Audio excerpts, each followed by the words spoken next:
Hello everybody. Can you hear? Yeah? My name's Saskia Ritchie and I've come to speak to you about our experiences of SkillShare over the last 6, maybe 9 months even since I first was introduced to Lee.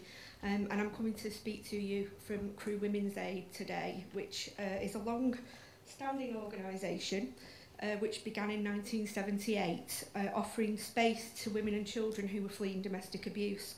And 30 years later, the organisation still offers safe space to women fleeing domestic abuse, although the legal position of the abuse of spouses has changed, and the financial situation has changed, and the governance of the organisation has changed. And in fact, it's probably unrecognisable from what it was when it's set up as a small group of women basically offering space in their spare bedrooms or on their couches to women who were fleeing with their children. The past 12 months has been a particularly interesting journey for us, and the whole notion of the new approach for today's event really resonated with me when I saw it, because we have had one heck of a ride over the last 12 months, I think it's fair to say.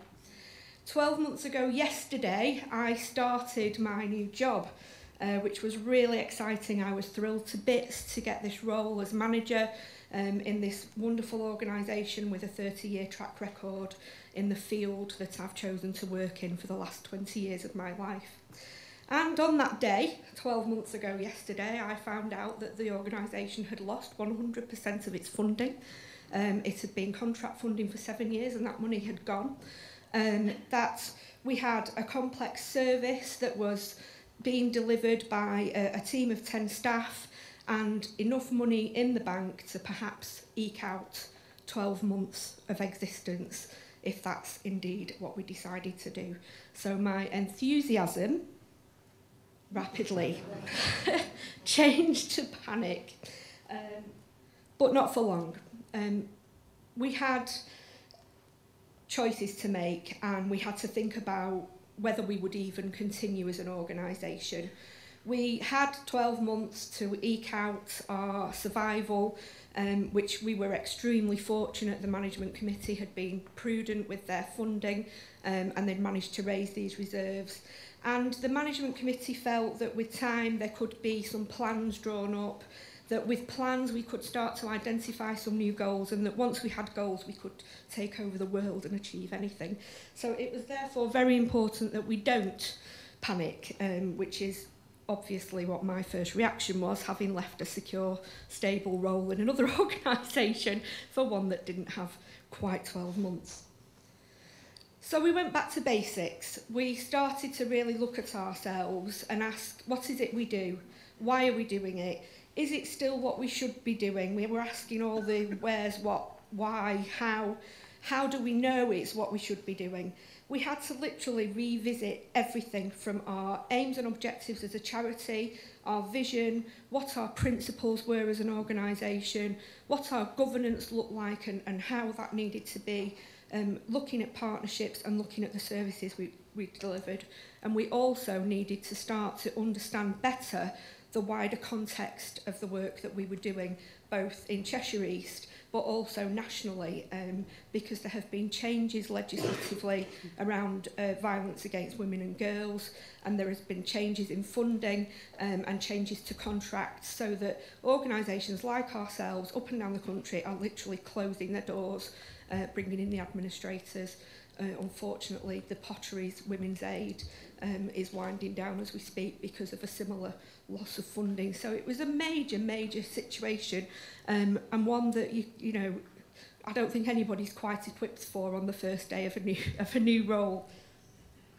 So it was a big job, and the first thing that I wanted to do with the support of the management committee was do this full organisational review, and that involved listening, not talking to people, but hearing what they had to say, speaking to the staff team, getting to know them, trying to understand their perspectives, speaking to our service users and speaking to partners across the area. And unfortunately, what you hear when you are actually listening rather than going with your ideas to other people isn't always what you want to hear, and it's not always what you expect.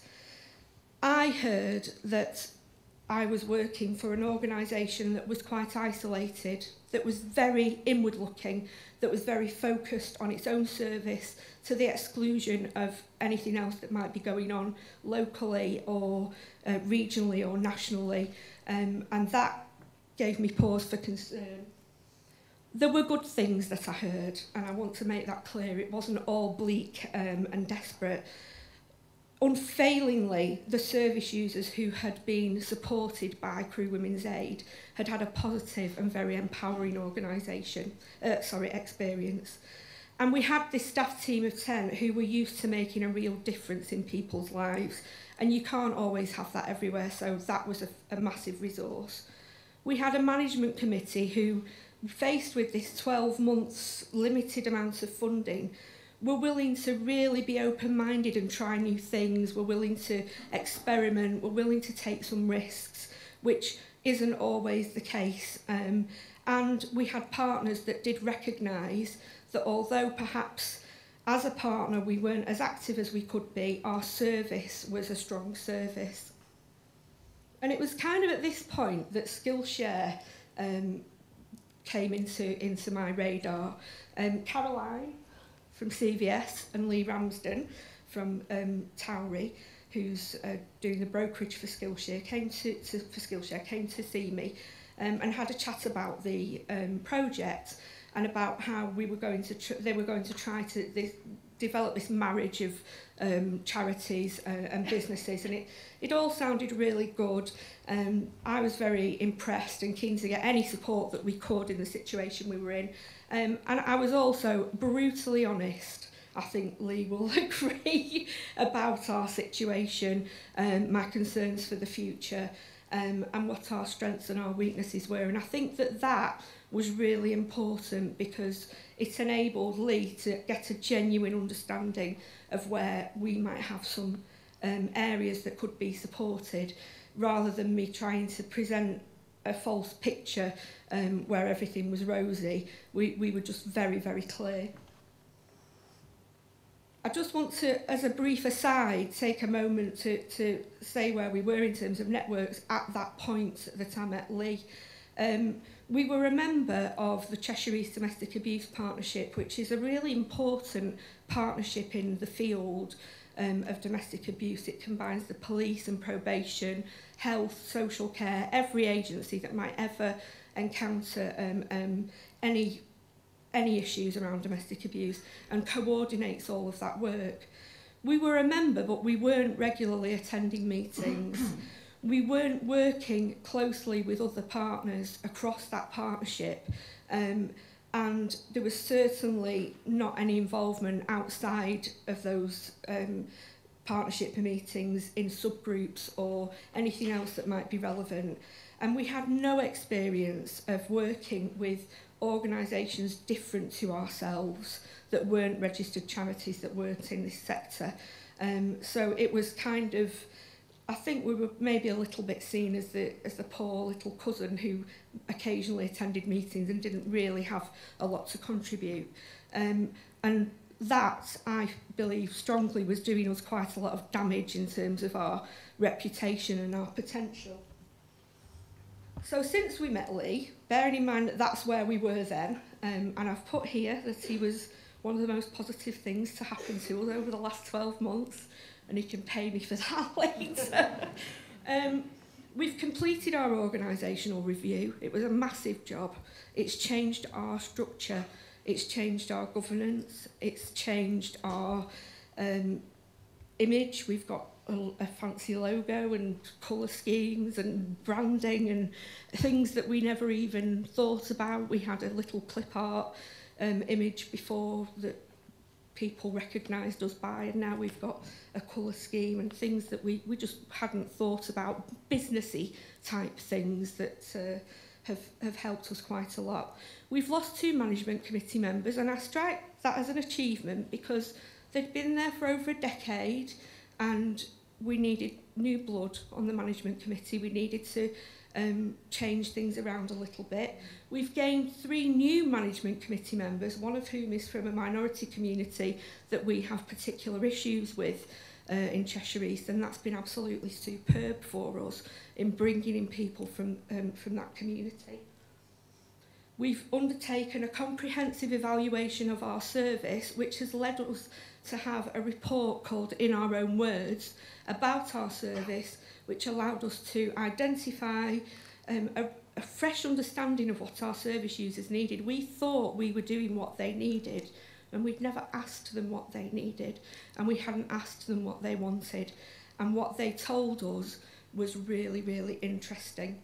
They wanted more work around early intervention, because we recognised through our evaluation that over 70% of victims and perpetrators of domestic abuse in Cheshire East will have had domestic abuse in their childhood.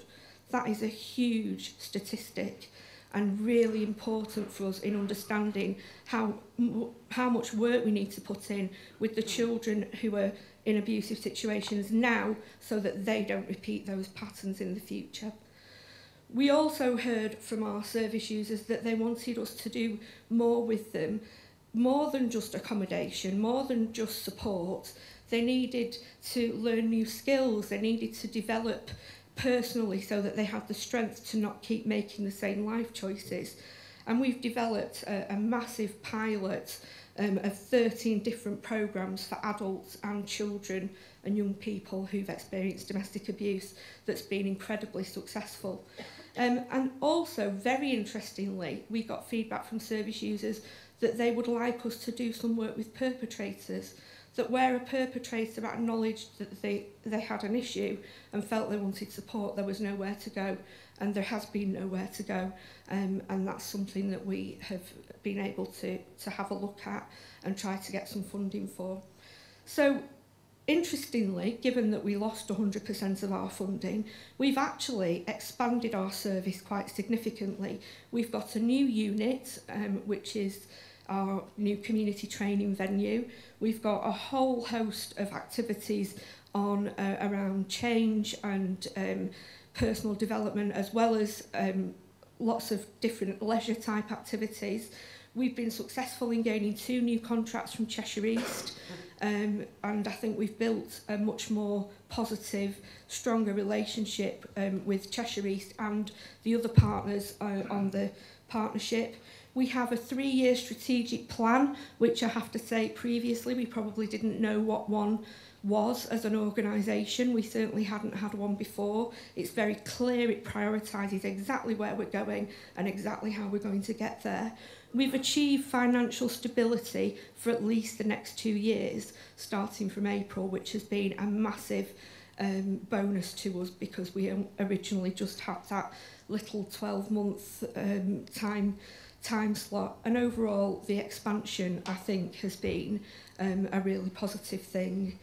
And all of those are kind of big things that have happened, not in detail. You get the headlines.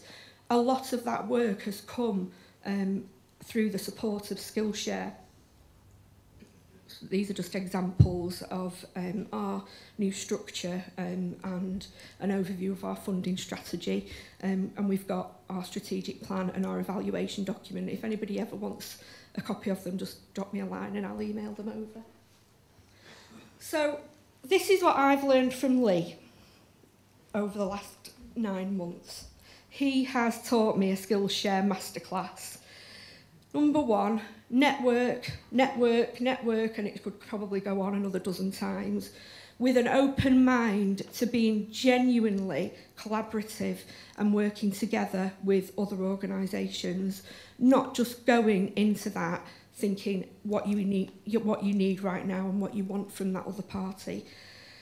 When you have got somebody's interest, and we have been very fortunate that through Lee we've managed to get the interest of a few businesses, you need to keep those supporters interested and informed. We send out notices, we send out case studies, and we're letting people know all the time how important their help is to our service and what a difference it's making to actual people's lives, because in fact I'm pretty sure that the businesses who've helped us look at our strategic plan don't care about our strategic plan particularly, but they do care about children and young people and families surviving domestic abuse. Say thank you. I know it sounds obvious, but if somebody supports you in some way, don't just let it slip. Make sure they realise how appreciative you are.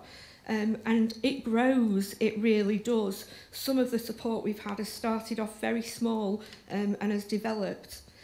If there's something you don't know, ask. I didn't understand the financial situation of our organisation.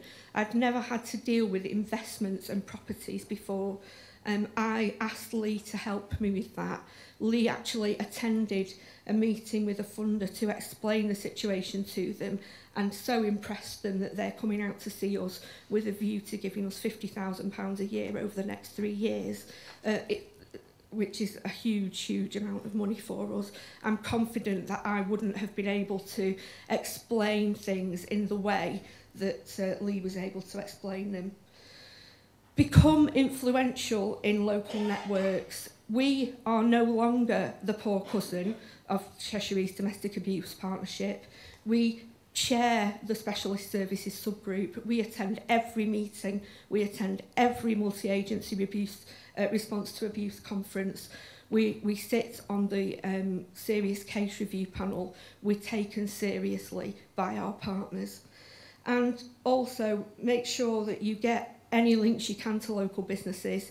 Again, it might start off small, but it does grow. So the people, you've got the headlines. I just want to give you a case study.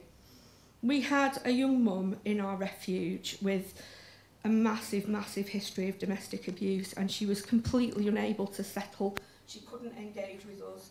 She kept talking about how the bunk beds bothered her, and she hated this room that she was in because of the bunk beds, and we just couldn't get to the bottom of what was going on with her, really. She just would not engage with us. When we finally did get to the bottom of it, we found that when she was 7, her mother had been murdered by her father in a refuge just like ours, in a room just like the one she was in, with bunk beds just like the one in that room. And she had flashbacks every day that she had to be in that room. She couldn't move beyond the feelings that that room instilled in her. And what do? We've got a room full of bunk beds, no money, because we haven't got any funding in yet. So we speak to Lee, and Lee links us in with Storage Boost, who take the problem out of our hands, take the bunk beds away, provide us with a bed for that room, store the bunk beds for us for when that woman is moved on and we want to put them back in. A small, simple service that's made a massive, massive difference to that woman's life. So thank you to Storage Boost for that help. But thanks also to Design Office, who, with Lee's coaching and support, we've been able to develop a relationship from where they simply provided our printing needs to now they're developing our website for us and helping us with sorting our IT equipment for a new IT suite. We've built a really strong relationship with Kevin over there, who's the I don't know what a business person is, the director or something, I don't know, he's the boss. And it's been absolutely fantastic. Also, JTI, another local business that supported us, bought us a washing machine. We developed that relationship. They've funded our IT suite, and we're now in talks with them for a 3-year project that they're going to support, just because we've attacked that relationship in a very different way than we perhaps would have done previously with the support of SkillShare. And thanks finally to CVS, who have supported us to develop policies that are appropriate, to develop a volunteer policy, a lone working policy, helped us write our funding bids, helped us recruit our 25-strong set of volunteers. We have had actually a really, really positive year. Thank you.